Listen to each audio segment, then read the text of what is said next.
Hi സുഹൃത്തുക്കളെ, എല്ലാവർക്കും നമസ്കാരം. എല്ലാവരും സുഖമായിരിക്കുന്നു എന്ന് വിശ്വസിക്കുന്നു. വിനോദസഞ്ചാര കേന്ദ്രമല്ലാത്ത എന്നാൽ സോഷ്യൽ മീഡിയയിലൂടെ വൈറലായി ധാരാളം പേർ കാണാനും ഫോട്ടോഷൂട്ടിങ്ങിനും ഒക്കെയായി എത്തുന്ന ഒരു സ്ഥലത്തേക്കാണ് നമ്മുടെ ഇന്നത്തെ യാത്ര. അതെ, മുജുകുന്ന് ശ്രീ കോട്ടയിൽ ശിവക്ഷേത്രത്തിന്റെ വൈറൽ കുളത്തിലൊന്ന് കുളിച്ച് ക്ഷേത്രത്തിലൊന്ന് തൊഴാനാണ് നമ്മളിപ്പോൾ പോയിക്കൊണ്ടിരിക്കുന്നത്. ദൂരസ്ഥലങ്ങളിൽ നിന്ന് ക്ഷേത്രത്തിലേക്ക് വരുന്ന ആളുകൾ കണ്ണൂർ ഭാഗത്തു നിന്നാണെങ്കിലും കോഴിക്കോട് ഭാഗത്തു നിന്നാണെങ്കിലും വിഷാരികാവ് ബസ് സ്റ്റോപ്പായ ആനക്കുളത്തിറങ്ങി മുജുകുന്ന് ബസ് സ്റ്റോപ്പിൽ നിൽക്കുകയാണെങ്കിൽ മുജുകുന്ന് ബസ് കയറി കഴിഞ്ഞാൽ കോട്ടയിൽ ശിവക്ഷേത്രത്തിന്റെ മുന്നിൽ തന്നെ ഇറങ്ങാൻ സാധിക്കും. ആനക്കുളത്തിറങ്ങി ഓട്ടോ വിളിച്ചിട്ടും ക്ഷേത്രത്തിലേക്ക് എത്താൻ പറ്റും. 5 കിലോമീറ്റർ ആണ് ആനക്കുളത്തു നിന്നും ക്ഷേത്രത്തിലേക്കുള്ള ദൂരം. ട്രെയിനിലാണ് വരുന്നതെങ്കിൽ കൊയിലാണ്ട് റെയിൽവേ സ്റ്റേഷനിൽ ഇറങ്ങി മുജുകുന്ന് ബസ് സ്റ്റാൻഡിൽ പോയി കഴിഞ്ഞാൽ മുജുകുന്ന് ബസ് കിട്ടും. അവിടുന്ന് വന്ന് ക്ഷേത്രത്തിന്റെ മുന്നിൽ തന്നെ ഇറങ്ങാൻ സാധിക്കും. നമ്മളിപ്പോൾ ക്ഷേത്രത്തിന്റെ മുൻവശത്ത് എത്തിയിട്ടുണ്ട്. ഇവിടെ വണ്ടി പാർക്ക് ചെയ്യാനൊക്കെയുള്ള നല്ല സൗകര്യങ്ങളുണ്ട്. ക്ഷേത്രത്തിന്റെ പുറത്തൂടെ ഇടതുവശത്തേക്ക് പോയാൽ കുളത്തിലേക്കുള്ള വഴിയാണ്.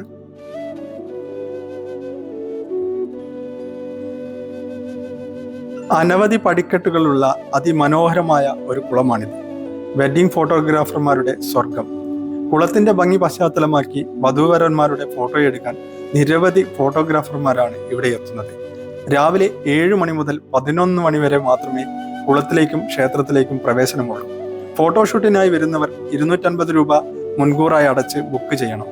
ഉത്തര കേരളത്തിൽ പണ്ടുകാലം തൊട്ട് തുടരുന്ന നിർമ്മാണ ശൈലിയിലാണ് കുളത്തിന്റെ നിർമ്മാണം. സിമെന്റ് ഉപയോഗിക്കാതെ ചെങ്കല്ലുകൾ അടുക്കി വെച്ചാണ് പടവുകൾ നിർമ്മിച്ചിട്ടുള്ളത്. 1992 പുറത്തിറങ്ങിയ സർഗം എന്ന സിനിമയിൽ കുട്ടൻ തമ്പുരാൻ ചട്ടമ്പികളോട് തല്ലുണ്ടാക്കുന്നതും വിനീത് പാട്ട് പഠിക്കുന്നതും ഈ കുളക്കരയിൽ വെച്ചാണ്. ആ സിനിമ ഇറങ്ങിയതിന് ശേഷമാണ് ഈ ക്ഷേത്രത്തെക്കുറിച്ചും ഈ കുളത്തെക്കുറിച്ചും കൂടുതൽ ആളുകൾ അറിഞ്ഞു തുടങ്ങിയത്. ക്ഷേത്രത്തിന് ചുറ്റുമുള്ള കാവുകൾക്കുമുണ്ട് ഒത്തിരി പ്രത്യേകതകൾ. സംസ്ഥാനത്തൊട്ടാകെ 22 കന്യാവനങ്ങൾ ഉണ്ടെന്നാണ് വനം വകുപ്പിന്റെ കണക്ക്. അതിൽ ഒരു കാവാണ് കോട്ടയിലേത്. 9.4 ഏക്കർ സ്ഥലത്താണ് ഈ കാവ് പരന്നു കിടക്കുന്നത്. റെഡ് ഡാറ്റ ബുക്കിൽപ്പെട്ട അപൂർവ ഇനം മരങ്ങളും 2000ഓളം സസ്യങ്ങളും അപൂർവ ഇനം പക്ഷികളും പാമ്പുകളും പൂമ്പാറ്റകളും ഇവിടെ ഉണ്ടെന്നാണ് പറയപ്പെടുന്നത്. ക്ഷേത്ര സമിതിയും വനംവകുപ്പും ചേർന്നാണ് കാവ് സംരക്ഷിക്കുന്നത്.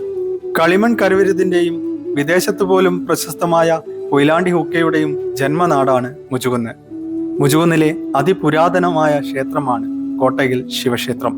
സാധാരണ ക്ഷേത്രങ്ങളിൽ നിന്നും വ്യത്യസ്തമായി നാലമ്പലത്തിലേക്ക് പ്രവേശനമില്ലാത്ത ഒരു ക്ഷേത്രം കൂടിയാണ് ഇത്. ചുറ്റമ്പലമുണ്ടെങ്കിലും ക്ഷേത്രത്തിന് മേൽക്കൂരയില്ല എന്നുള്ളത് തന്നെയാണ് ഇവിടുത്തെ പ്രത്യേകത.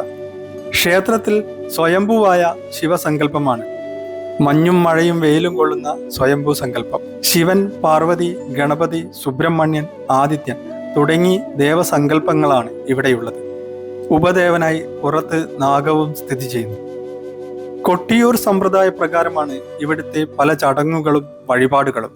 അതിൽ പ്രധാന വഴിപാടായ പരിപാല പായസം 6.25 ഇടങ്ങാഴി അരി കൊണ്ടുള്ള നിവേദ്യമാണ്. 1/4 ഇടങ്ങാഴി അരി കൊണ്ട് പായസവും ബാക്കി അരി കൊണ്ട് നിവേദ്യവും ഉണ്ടാക്കുന്നു. ഈ നിവേദ്യങ്ങൾ മണ്ഡപത്തിൽ 14 ഇലകൾ ഇട്ട് വിളമ്പുന്നു. അതിനുശേഷം 1/2 ഇല, 1.5 ഇല, 2 ഇല എന്നിങ്ങനെ വീതം വെച്ച് അവകാശികൾക്ക് നൽകുന്നു.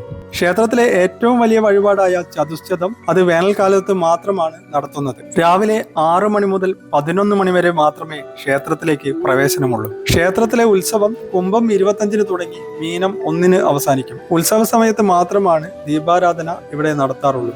പണ്ട് കാലത്ത് മുജുകുന്ന് കോട്ട ശിവക്ഷേത്രത്തിന്റെ പരിസര പ്രദേശങ്ങളിൽ എവിടെയെങ്കിലും പശു പ്രസവിക്കുന്ന കുട്ടി ആൺകുട്ടിയാണെങ്കിൽ ആ പശുക്കുട്ടിയെ കോട്ട ശിവക്ഷേത്രത്തിൽ സമർപ്പിക്കുകയായിരുന്നു. അങ്ങനെ സമർപ്പിക്കപ്പെട്ട പശുക്കുട്ടികളുടെ എണ്ണം കൂടുകയും ഇത് പിന്നെ നാട്ടിൻ പ്രദേശങ്ങളിൽ ഇറങ്ങി കൃഷിയും അതുപോലെ ആളുകൾക്കൊക്കെ ബുദ്ധിമുട്ടാവാൻ തുടങ്ങിയ സമയത്ത് പിന്നീട് അത് നിർത്തലാക്കുകയുണ്ടായി. ഞങ്ങൾ അതിനെ കോട്ടയിൽ കുട്ടൻ എന്നൊക്കെയാണ് പറയാറുണ്ടായിരുന്നത്. ആചാരാനുഷ്ഠാനങ്ങളുടെ പ്രത്യേകത കൊണ്ടും പ്രകൃതിയുടെ ശാന്തത കൊണ്ടും ഇവിടെ എത്തുമ്പോൾ കിട്ടുന്ന ഒരു എനർജി ഉണ്ട്. അത് നമുക്ക് പറഞ്ഞറിയിക്കാൻ പറ്റാത്ത ഒന്നാണ്. ഞാൻ മുമ്പ് സ്ഥിരമായി വരുന്ന ഒരു ക്ഷേത്രം കൂടിയായിരുന്നു. പക്ഷെ കുറെ കാലമായി എനിക്ക് ഇങ്ങോട്ട് വരാൻ പറ്റിയില്ല. ഇന്ന് ക്ഷേത്ര ദർശനം കഴിഞ്ഞ പോകുന്ന ഈ സമയത്ത് മനസ്സിന് വല്ലാത്തൊരു ശാന്തത. അതിനുവേണ്ടിയാണല്ലോ നമ്മളെല്ലാം ക്ഷേത്രങ്ങളിലേക്ക് എത്തുന്നത്.